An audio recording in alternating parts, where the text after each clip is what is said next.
The night I understood what it meant to be known by someone, I was standing outside, in the cold, holding a glass of wine I had forgotten to drink, listening to a woman say something she never intended me to hear.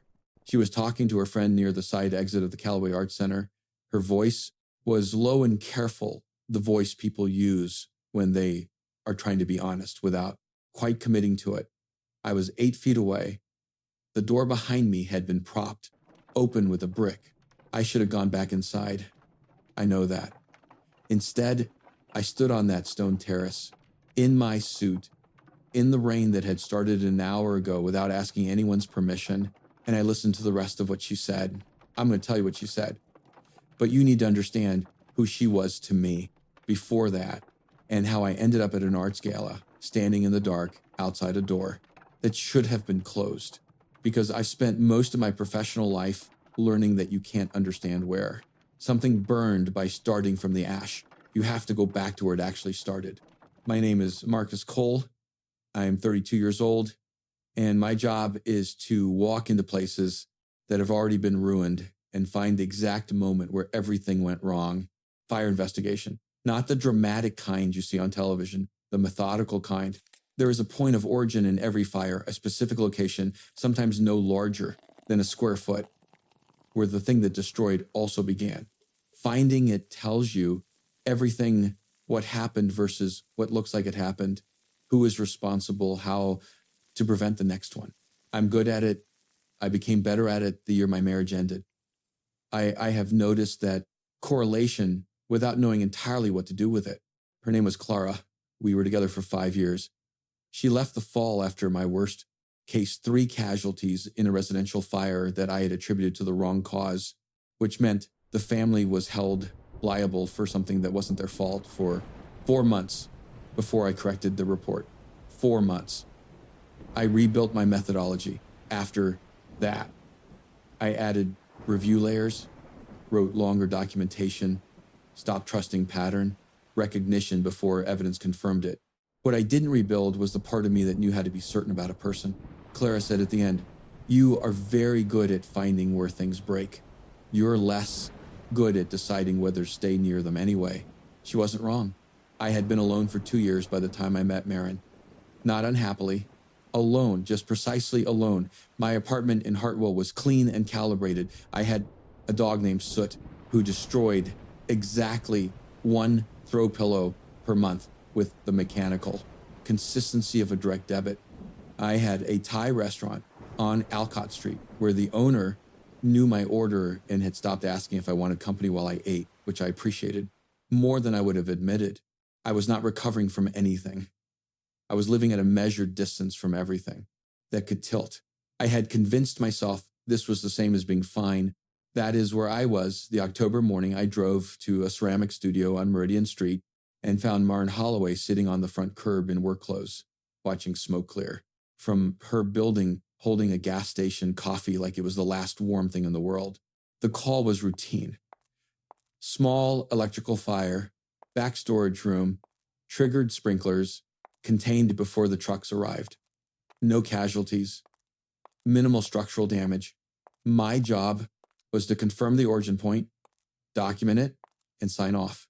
The tenant had been contacted. I was not expecting anyone on site at 6 a.m. She was on site. She was cross-legged on the curb outside the front door, wearing cargo pants with clay, ground into the left knee, and a thermal shirt that had a small hole near the collar. In the way that things develop holes when you don't care enough about them to throw them away. She hadn't gone home the night before. I understood that before she said a word. People who've been awake for 17 hours have a specific kind of stillness. Not tired, beyond tired. On the other side of it, where everything goes very quiet, she heard my car door and looked up without standing. "You're the investigator," she said. Not a question. "Marcus Cole, you're Marin Holloway?" "Yes." She stood, brushed at her knee. "Old clay, not new. Do you need to go inside first, or can you give me a number from out here?" "I need to go inside." "Right." She reached beside her on the curb for a paper bag. I brought 2 coffees. I didn't know if they'd send anyone early, but I figured someone might. She held one out. I don't know how you take it. I am professionally aware that accepting coffee from a witness before an investigation is irregular at best and inadvisable at worst. I looked at the cup. I looked at her. She was watching me without any particular investment in my decision, the way people watch things they've already accounted for. Black is fine, I said. Good. That's what I got you. Some people make you feel without any ceremony at all, like you've walked into a space that was waiting for you. I didn't let myself think about that. We went inside. The back storage room smelled like wet clay and something acrid beneath it. The sprinklers had soaked everything along 3 shelves. Unglazed ceramics, bisque, pots, rough and pale as bone, sat in standing water and were entirely unharmed. Under the circumstances, this seemed almost unreasonable. I walked the damaged perimeter. She walked behind me at the exact right distance, close enough to see what I was examining, far enough not to be in it. Most witnesses either crowd the investigator or stand in the door waiting for good news. She moved, like someone who had watched assessments before and understood that they worked better, without interference. Here, I said, at the back corner, near the electrical panel, outlet fault. This strip's been overloaded for a while. She crouched beside me without invitation. There was dried clay in the crease of her left thumb. The kiln's on the opposite wall. I wasn't running it last night. I know, it's an electrical fault, not operational. Is that your way of saying I didn't cause it? Yes. She looked at the outlet, then at me. Her eyes were very direct in the way that has nothing to do with aggression and everything to do with the habit of looking at things accurately. You explain yourself right after you say something, she said. Like you're not sure. The first version landed. 2 years of measuring my words carefully, and she had found the habit in approximately 4 minutes. I assess causes, I said. It's a professional reflex. For fires, she said. For most things. She stood, looked at the shelves, ran a fingertip along a row of cups, each one slightly different rim heights, proportions varying by fractions. The small variations of handwork. My bisqueware is intact, she said.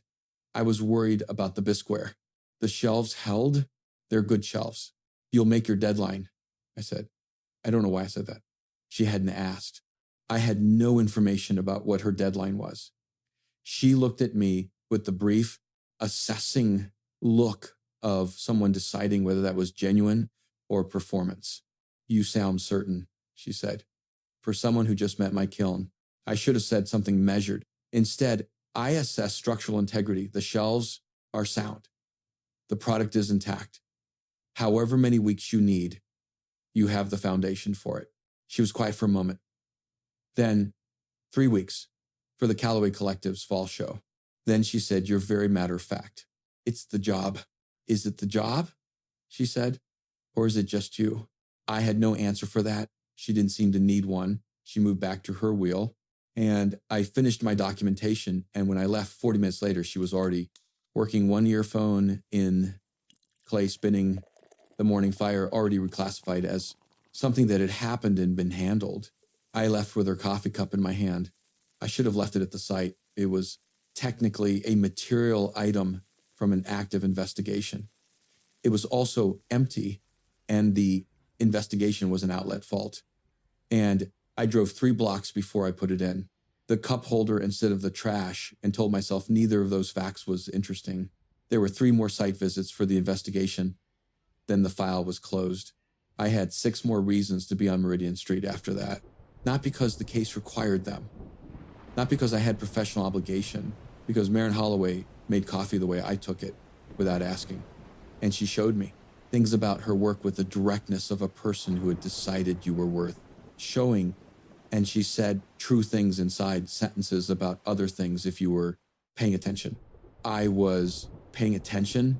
I was doing it in the precise, methodical way I do everything.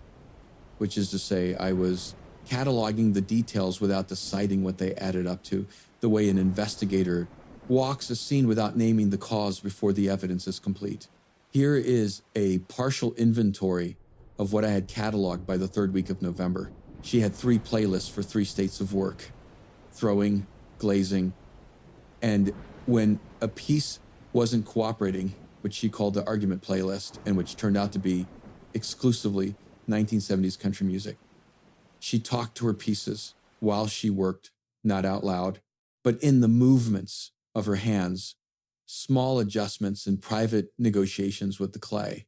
She took her coffee with more sugar than any reasonable person would defend, and she would defend it if you brought it up. She sat with her back to the wall in every public space, not anxiously, but with the orientation of someone who had long ago decided she needed to know where the exits were from the inside. She kept a Post-it note folded small inside her phone case. I'd seen it 3 times. Yellow, handwriting too close to read, from where I always stood. None of this was my professional business. All of it was hers to give or not give. I was keeping a very careful distance from the conclusion. The 4th visit, she showed me the mug. It was sitting on the corner of her work table. She hadn't placed it for me to see. It was just there the way things are when they've been somewhere long enough to stop being a decision. Handmade, slightly uneven, at the rim where her hands had moved. A fraction too far before the clay remembered itself. Down one side ran a crack, sealed with gold.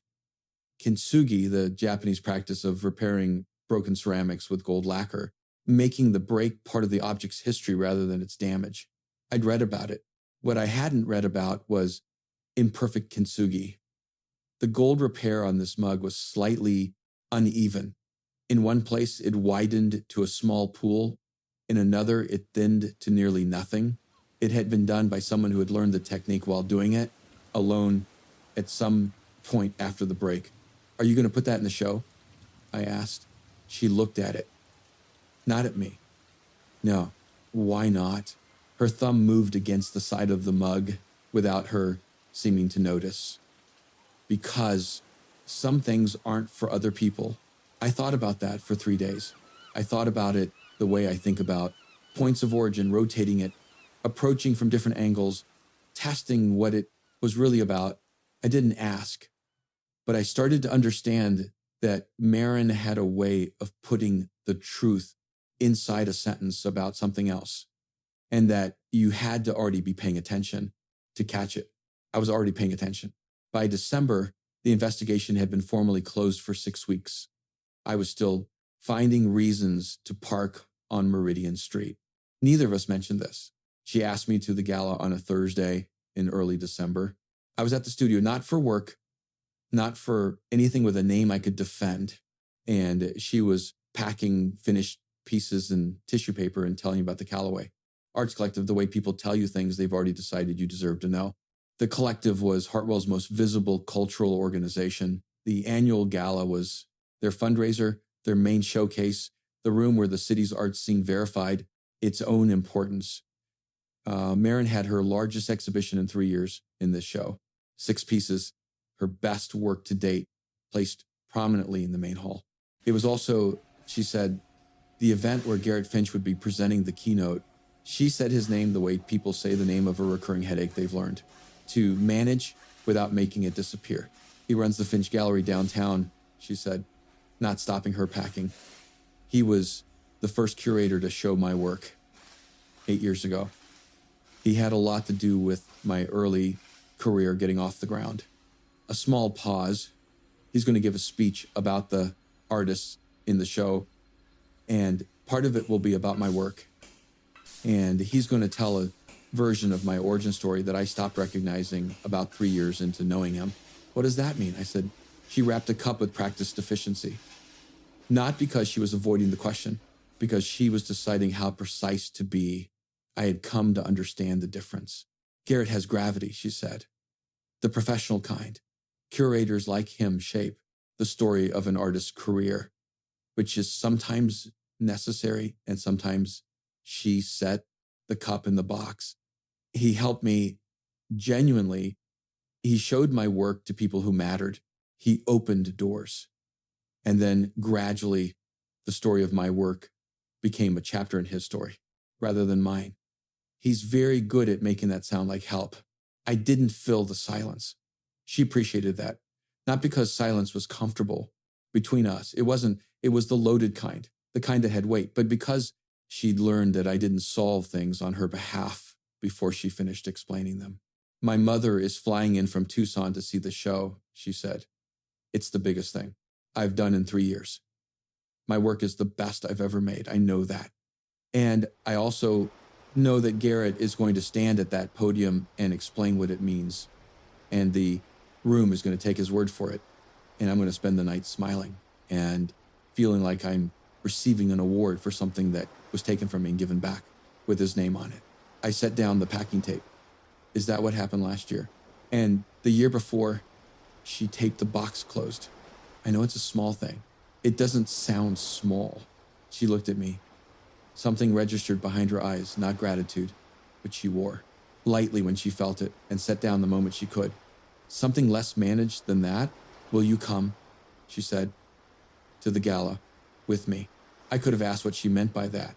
I had learned enough about Marin Holloway to know that she would have given me a careful and honest answer to that question, and that the careful and honest answer might have made the rest of the night more complicated. Instead, I said, yes. She nodded. Once. Businesslike. Then, it's black tie. I own that suit.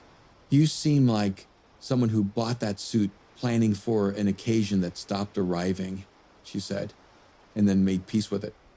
She said it the way she said the true things.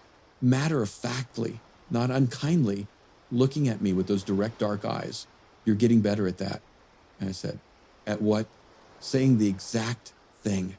She turned back to her boxes, but not before I saw the corner of her mouth move. Not a smile, the suggestion of one. The small motion that meant she was filing something away. That night, I told Soot about the gala. He was unimpressed. He stared at me from the armchair he technically wasn't allowed on and blinked with the full authority of a dog who had never once believed my explanations. I told myself I was going as a friend, that Marin had asked me, but she needed someone beside her, not for her, and that there was an important difference between those two things. I told myself it was a professional courtesy extended to someone I had come to know through a case. I told myself a lot of things, all of which were technically accurate and none of which were complete. The night of the gala was cold and clear. Marin met me outside the Callaway Arts Center at 7:15. I saw her before she saw me, which gave me a few seconds I did not use gracefully. She was wearing a dress the color of deep rust, long, clean lines, nothing meant to announce itself. Her hair was down in a way I hadn't seen. No jewelry except two small gold rings, and at her right wrist, a thin ceramic bead bracelet she'd made herself. I had watched her make it 3 weeks ago from a scrap of leftover clay that she said was too small for anything serious. She saw me, and her expression did two things nearly simultaneously. Something that had been braced let go, and something else went very careful. You own the suit, she said. I told you. She looked at me with the same assessment she gave her own work. Not decorative, actual. You look like someone who decided tonight to try being present instead of thorough. I had no defense for that. Your mother is already inside with an opinion forming. She turned toward the entrance. Come on. Diana Holloway was 70, magnetic, and shook my hand like she was confirming a business arrangement. She had Marin's eyes and none of Marin's caution. Marin says, you find where fires start, she said. That's accurate. What exactly do you look for? The point of origin, the specific location where the ignition occurred, what caused it, what allowed it to spread. Diana held her wine glass with one hand and looked at me steadily, same as most things. Worth understanding, she said, and moved to greet someone else. Marin watched her go. Then she looked at me. Neither of us said anything. The quiet between us was not the comfortable kind. It was the kind that follows a sentence, that has landed in a place neither person expected. The room was beautiful in the specific way of a space that has always been used, for other people's important evenings. Warm light, good wine, the particular low hum of a crowd that had arrived with strong opinions and better credentials, and the firm belief that both were interchangeable. Marin's work was on the east wall, 6 pieces on clean white pedestals, each one occupying exactly as much space as it deserved. I am not a man who knows ceramics. I know structures, how things bear weight, where they're likely to fail. Standing in front of her work, I understood it in that language. She built things meant to hold things. Cups, bowls, vessels. The work was practical and also something more than practical. It was about the act of holding itself. A card on the wall beside her display read, "Early career supported by Finch Gallery, Hartwell." I felt her notice me reading it. He insisted on that attribution, she said. I argued. He said it was standard practice, that it would provide context. The flatness in her voice was the specific flatness of someone reciting something they've been told was reasonable for long enough that they've stopped arguing but not started believing. Garrett Finch was easy to identify. 50-something, well-dressed, moving through the room with the ease of someone who had been the most significant person in every space for long enough that they'd stopped verifying it. He found Marin 20 minutes in. I watched him cross the room, not quickly, not hesitantly, with the steady assurance of a man, returning to something he considers his. He hugged her. She accepted it with a warmth so precisely minimal it would have passed for genuine to anyone not paying close attention. "Your set this year is extraordinary," he said, stepping back to look at her. "There's a maturity the earlier work didn't have." "Thank you," Marin said. "Particularly the figure pieces. The negative space." "Garrett, this is Marcus Cole." He turned and shook my hand. "Marcus, what do you do?" "Fire investigation." His smile recalibrated, not dismissive, just recategorizing me into a register that had nothing to do with his world. "Interesting. How do you know Marin?" "Through work," I said. "Accurate, incomplete." He accepted it as the whole answer, which told me what I needed. To know about how carefully he listened to things that didn't already belong to his story. Marin glanced at me. Her expression was unreadable to the room. I had been paying attention for 2 months. She was grateful. The keynote began at 8:30. Garrett Finch was a skilled speaker. He had warmth, good rhythm, the authority of a man who had given versions of this talk many times and refined it with each repetition. He moved through the collective's mission, the city's arts scene, the economic argument for cultural institutions, with the ease of someone performing their own intelligence. Then he began talking about the artists in the show. He talked about Marin for 4 minutes. I know because I counted. He told a version of her origin that was technically accurate in its large facts and completely wrong in its gravity. In his version, he had recognized something in her. Early work that she herself hadn't understood was there.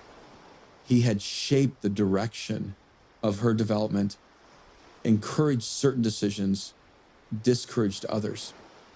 He named pivots in her career by the shows he had mounted, the collectors he had introduced her to. He said her name with the warmth of a man describing a long-term investment that had exceeded projections. Then he got one thing wrong. He said she had come to him making slipcast work, production work, repetitive, commercially viable, but creatively constrained. The gallery, he said, had encouraged her to abandon the slipcasting and develop her hand-throwing practice. Marin had never made slipcast work, not once. I knew this because I had asked her 3 weeks before what she'd been making when she first came to Hartwell. She had said, with the directness she reserved for things she was absolutely certain of, "Throne work, always. I don't make multiples. Every piece should be singular. Singular." Her word. I put my wine glass on a passing tray. I had no interest in finishing it. Beside me, Marin was very still. Her hands were at her sides. The fingers of her right hand moved once, a small closing motion, like a fist around something that wasn't there. and then release. I had seen her do that when a piece on the wheel was getting away from her. The room applauded when Garrett finished. Diana Holloway, I noticed, did not. She held her wine with both hands and looked at her daughter. In my peripheral vision, I could see the moment Marin began preparing to smile and congratulate him when he came back through the crowd. I could see her assembling it, the practiced warmth, the gracious, professional face that said, "Thank you for the story. You gave my story even when the story was wrong." I didn't think about what I did next. I moved before the thought completed. I stepped the 2 feet to her left and stood beside her. Not in front of her, not between her and the room. Beside her, I put my hand, briefly, at the small of her back. Not claiming, not announcing, just the pressure of a person paying attention, asking, nothing in return. She went still in a different way. Not braced, not performing, still in the way something is still when it has been steadied. She turned to look at me. "He got the origin wrong," I said. Quietly, only for her. "The slipcast work. You told me you've never made slipcast work. His story has the wrong starting point." Her brow moved. Something behind it moved with it, not gratitude, which I'd learned, to wait for her to offer on her own terms. Something less contained. Then Garrett was beside us, and the room's congratulations reclaimed him, and Marin turned with the evening. But before she did, her hand found mine for exactly 2 seconds, not asking me to stay, not thanking me for staying, registering that I was there. That detail was the one I'd think about for months. Diana found me alone near Marin's display an hour later. She stood beside me looking at the pieces without preamble. "The mug isn't here," she said. "What mug?" "The one with the gold repair.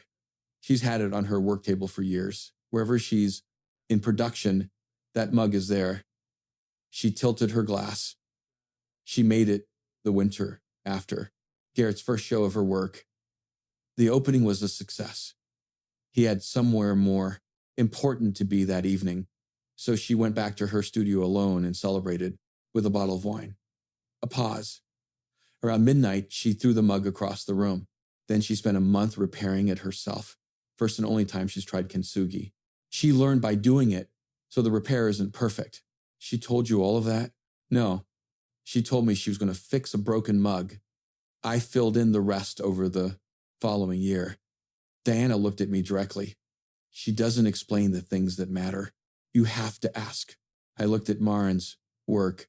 One of the pieces, a wide bowl, had an interior glazed in, the specific pale gold of a kintsugi repair. Not intentional correspondence, I thought. Just the same mind, working through the same question, reaching the same color. "She's better tonight than I've seen in years," Diana said. "Not sentimentally. She's better when she's not performing for someone who has a story about her already written." She moved away without waiting for a response. I went outside at 9:40. The gala was still operating at full volume wine. Voices, the particular vibration of a room that believed in its own occasion. The terrace ran along the north face of the building. I stood in the cold, breathing. The rain smell, recalibrating. Not from the room, exactly. From the specific alertness of having been next to Marin for 2 hours without once pretending I was there. For any reason other than the reason I was there. The side door had been propped open with a brick. Through it, I could hear the muffled interior of the gala. Then I heard Marin's voice. She was around the corner, near the smaller exit, talking to someone I'd learned later. It was her friend Cass, a printmaker who'd helped her hang the show. I hadn't intended to hear. I was already stopped before I made the decision to stop. I thought it would feel like a strategy, she was saying. Like I'd done a sensible thing, brought someone to make the evening more manageable. A pause. It doesn't feel like a strategy. Cass said something low that I couldn't make out. "Different," Marin said. He said, "Garrett got the origin wrong." "Did I tell you that?" Just quietly. Just to me. 4 words.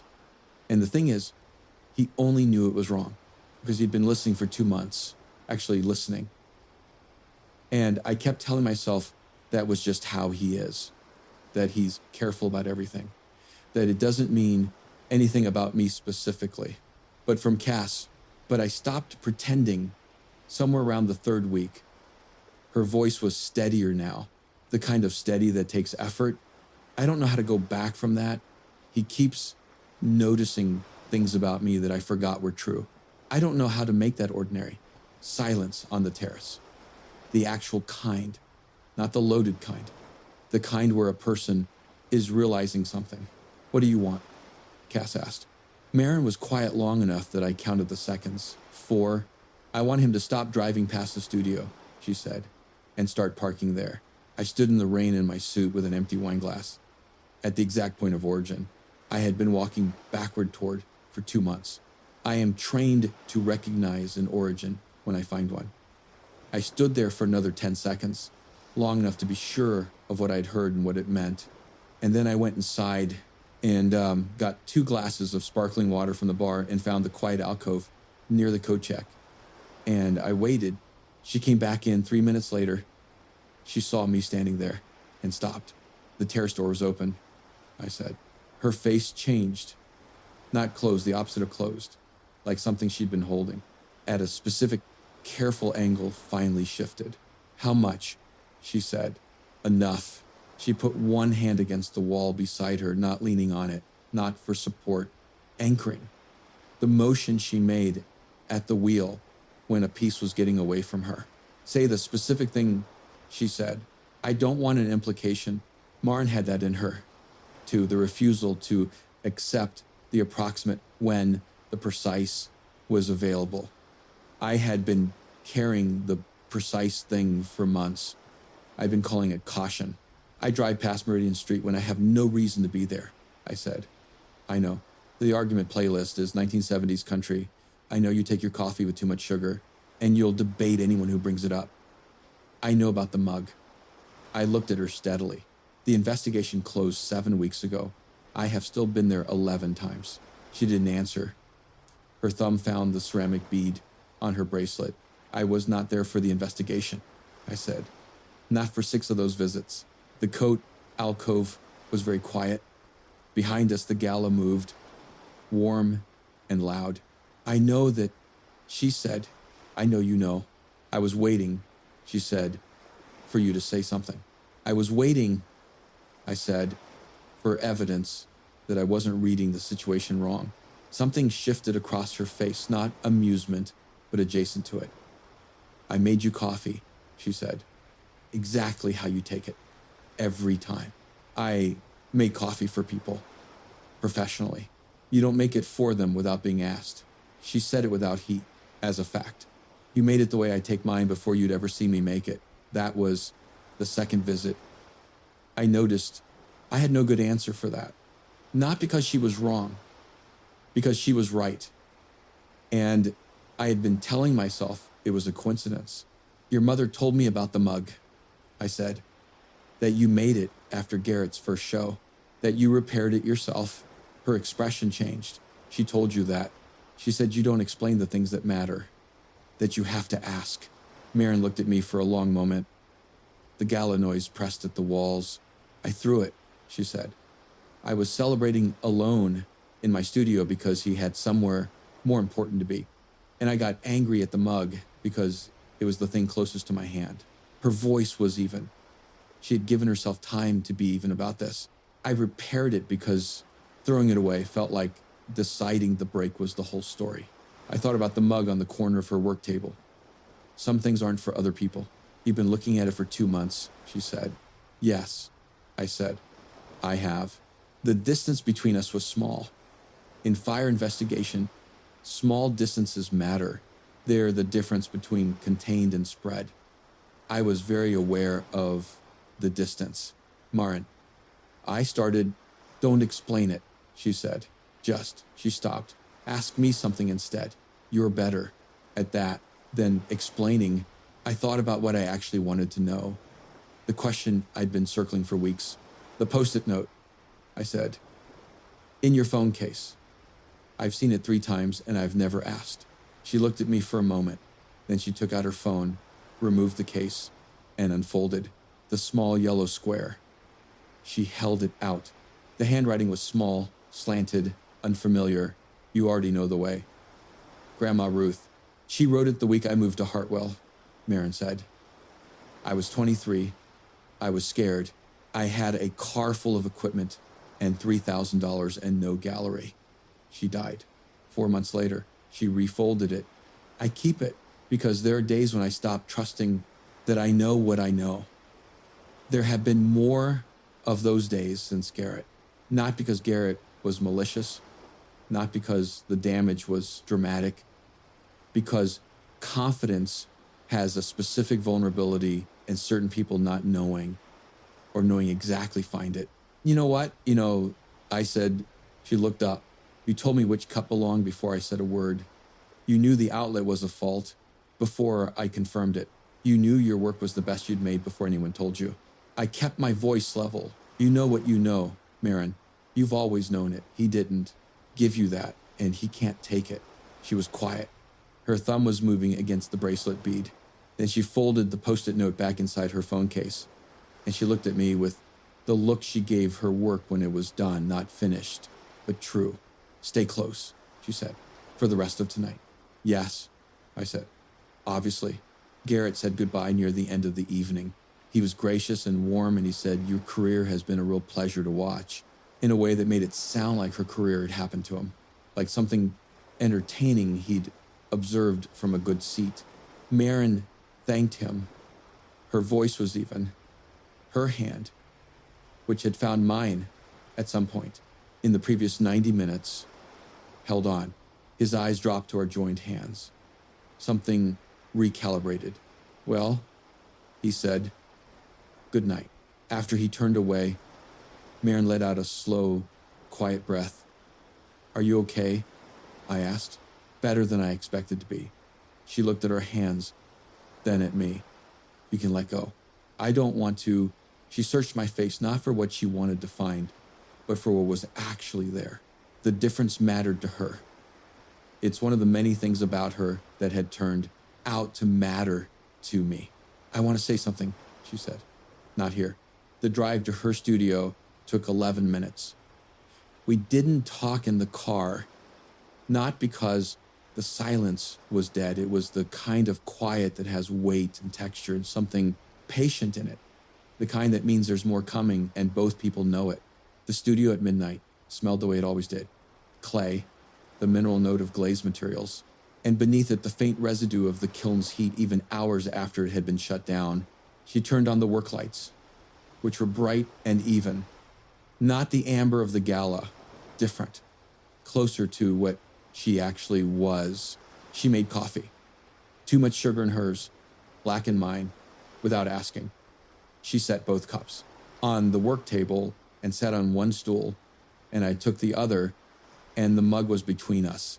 I reached over and touched it, the gold repair, the unevenness, where she'd learned the technique by doing it, the place where the thin line pooled before it recovered. My ex-wife said I was good at finding where things break. I said, she meant it as a criticism. Marin wrapped both hands around her cup. She was right, I said. I applied it to people. I'd mapped the fault lines before I decided whether I trusted the structure. It made me precise, and it made me slow, and it made me very difficult to be close to. Do you do that with me? She said. Not an accusation, a real question. She always asked the real question. I thought about the months of Meridian Street, the coffee cup in the cup holder, the inventory. I'd been building without naming its purpose. I did, I said. I found 3 places where you had fault lines. I decided to be there anyway. I have more than 3. I know. I stopped cataloging. When I understood I was building a case against trusting you, I said, I stopped. Instead of what? She said. The work light was steady. Her clay-stained wrist rested on the table near mine. Outside, the rain on the skylights made the kind of sound that makes a space feel sealed from everything else. Instead of just being here, I said, which is what I actually wanted. She set down her coffee cup. Then she put her hand over mine. We stayed in that quiet for a while, not the weighted kind, not the loaded kind, the kind that two people settle into when they've stopped pretending the thing between them is something they're still deciding about. The note is right, I said. She looked up. Your grandmother's note. You already know the way. You've known it since before Garrett, before the collective, before any of it. I turned my hand over under hers. He didn't build. Your eye. You had it. He just happened to be there when you were using it. Her eyes filled. Not from sadness. Exactly. The way eyes fill when something has been held in one position for too long and is finally being allowed to move. Marcus, she said. Yeah, I stopped pretending around the third week, she said. Not for strategic reasons, not because I was lonely or because it was convenient. She looked at me directly. Because you are very hard to be careful around, and I've been careful for a long time. I brought her hand to my mouth. Not because the gesture was expected, not because it was what people did at moments like this, in the stories they told about moments like this, because I had run out of reasons not to. She leaned forward and kissed me. It was not tentative, not cautious. It was the kind of kiss that arrives after a decision. Not the decision to stop being afraid, but the decision that fear is present and insufficient. When she pulled back, her forehead rested against mine.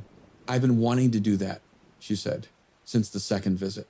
The second visit was when you made my coffee without asking. Yes.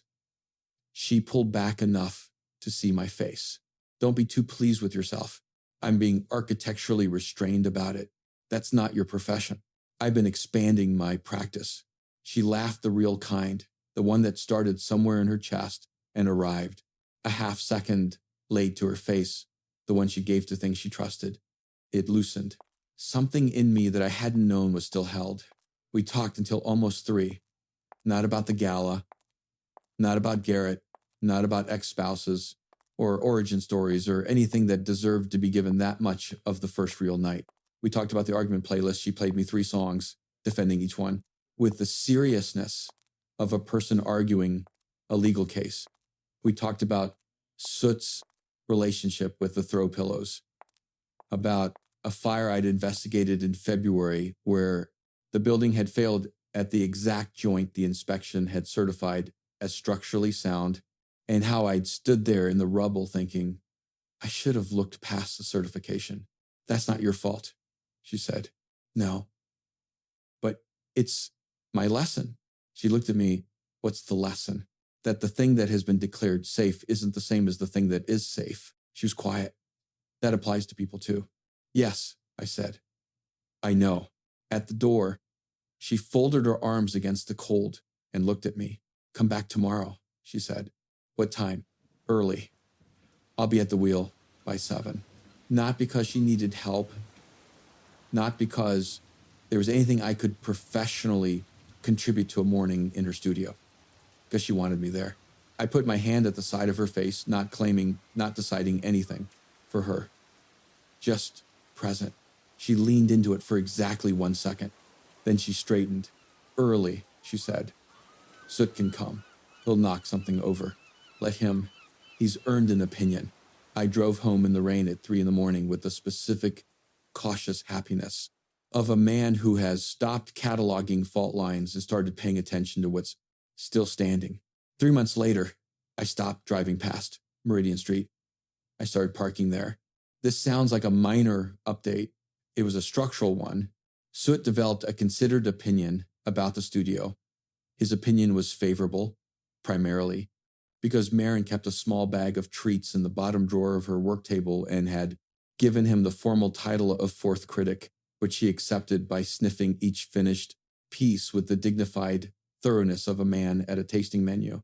He knocked over 1 bisque cup in November, survived the experience, and never went near the shelves again, decisive, self-aware, unwilling to repeat mistakes. I respected that about him. There were arguments. This was important to me not because I wanted conflict, but because arguments are proof that you're not performing. In February, I replaced a shelf brace in her storage room over her specific objections. She argued it had held for 6 years and was developing character. I argued that character and load-bearing capacity were separate evaluations. I replaced it. She made a small ceramic plaque that read structure 1, character 0, and mounted it on the new shelf. And for 2 months, I looked at it every time I came in, which was often, and found it entirely fair. Her mother called on Sundays. Diana never asked about me directly. She said things like, "Is the tall one still finding his way over there? And does he understand what you make?" And once in April, "Your father took 22 years to understand what I did. Yours should be faster. He's trained to look." Marin relayed these to me with the specific pleasure of someone who found their mother accurate and mortifying in exactly equal measure. We fought once in March about something I can't now fully reconstruct, a miscommunication, about plans, a misreading of what someone needed, the kind of small misalignment that accumulates quietly until it becomes a conversation. It lasted 40 minutes. Neither of us used it to win anything. At the end, she said, "You're allowed to need things. I'm not going to disappear because you name one." And I said, "I know." And I meant it, though I had not always known it. That was the first time the word love appeared in my internal monologue, arriving unremarkably, somewhere in the middle of a thought about something else entirely, as if it had been waiting there for a while, not making a production of it. I didn't say it out loud, not yet. It needed to be offered at the right moment, not announced into the gap after an argument. She showed a piece in March called Origin, a tall, narrow vessel with a crack that ran from base to rim, sealed in gold. Not imperfect this time, deliberate. The gold line was the point of the piece. It sold on opening night.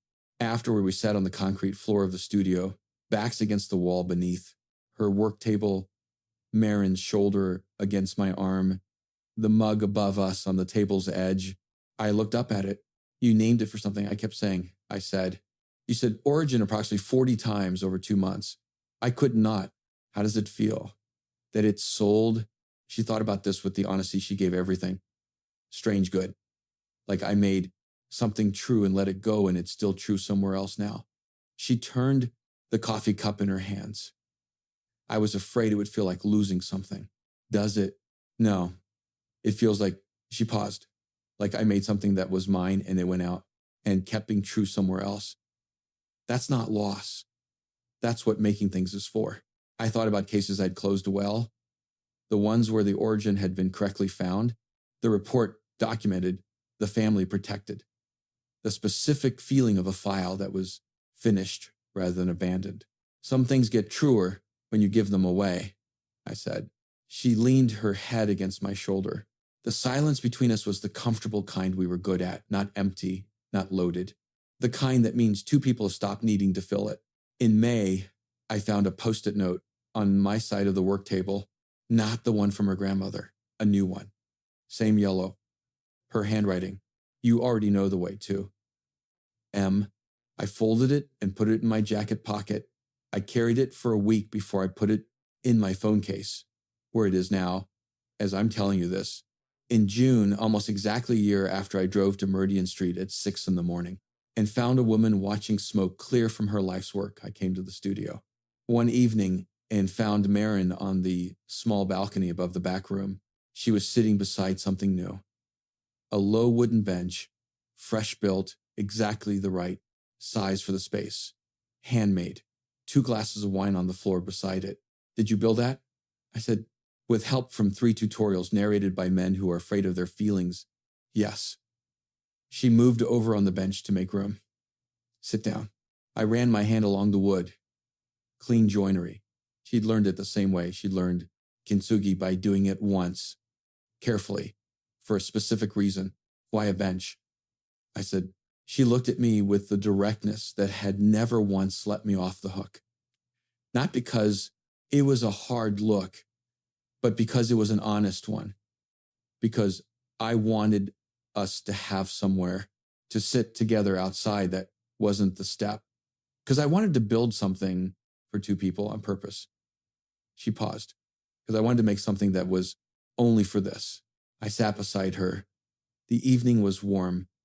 Below us, the bakery, 2 doors down, had its ovens going for the morning run, and the smell of it, yeast and brown sugar, moved through the air with the ease of something that had always been there.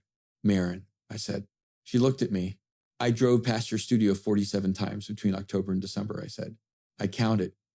Not because I was waiting for something to develop on its own, because I knew exactly what it was and I was afraid of being wrong again about something I was completely certain of. I held her gaze. I'm not afraid of being wrong about this. That's new. I want you to know that it's new. Her eyes went soft in the way they did when something had gotten past the careful edge. She kept on things. Say the rest of it, she said. I looked at her on the bench she'd built for 2 people on purpose. I love you, I said. Not because the year has been good, though it has. Not because you're easy to be with, though you are, in the way that nothing easy about you is actually simple. I took her hand. Because you made me stop cataloging the fault lines and start trusting the structure. Because you kept the mug. Because you put the note in my phone case and didn't mention it. I paused. Because you already knew the way, and you let me find mine anyway. She looked at me for a moment. Her thumb moved over my knuckles. I've known since February, she said. Since February. Since the argument about the shelf. Her mouth curved. You replaced it anyway. And you were right. And you didn't make anything of being right. You just put the new brace in and picked up your tools and asked if I wanted lunch. She looked at our joined hands. I knew then. I was waiting for you to catch up. I'm not fast, I said. I'm thorough. I know. I find it more and more acceptable. She kissed me on the bench she'd built in the June evening while Soot watched from the doorway with the benign satisfaction of a dog who has always known he was right about everything. Here's what I know about finding the origin of things. The origin is never the most dramatic moment. It's not the fire. It's not the collapse. It's the thing before the thing, the single degree past tolerance, the frayed connection, the unnoticed pressure that has been building for months before it becomes visible. By the time you see the fire, you've missed the origin. You have to work backward to find it. I spent 2 years after my marriage ended being very careful about what I let close. I told myself that was wisdom. I told myself precision and caution were the same as being ready. I was thorough about every case and measured about every person. And I was also, for 2 years, very alone in a way. I was calling something else. And then I drove to a ceramic studio on a Tuesday morning in October, and a woman sitting on a curb handed me a coffee. I should have refused and said, good, that's what I got you. And that was it. That was the origin. No drama, no ceremony, just a small, specific, irreversible moment that I have been working backward toward ever since.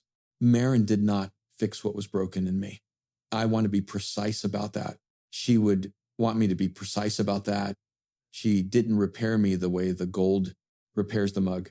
She just held the space long enough for me to stop treating every fault line as evidence of what would eventually fail. The mug is still on the corner of her work table. The repair is still imperfect, slightly uneven, the gold pooling in one place, thinning in another, the evidence of learning something by doing it alone at midnight for the first time.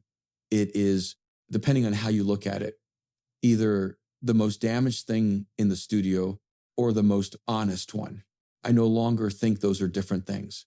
I've been talking about fire for 30 minutes. So let me ask you something that has nothing to do with fire at all. Have you ever had a moment, not a grand moment, not a declaration, just a small, specific moment where you realized you'd stopped being careful around someone before you had any plan for what that meant? The moment you stopped filling in the silences with the thing that was convenient to say. The moment you noticed you'd been paying attention for longer than the situation required. When was your origin? The exact one, not the story you tell, but the moment you'd find, if you worked backward far enough, the cup of coffee, the wrong origin speech, the text you sent before you were ready. Tell me. I read every comment, and if this felt like something you needed today, Share it with someone who is still trying to tell themselves they're just being cautious. I'll see you in the next one.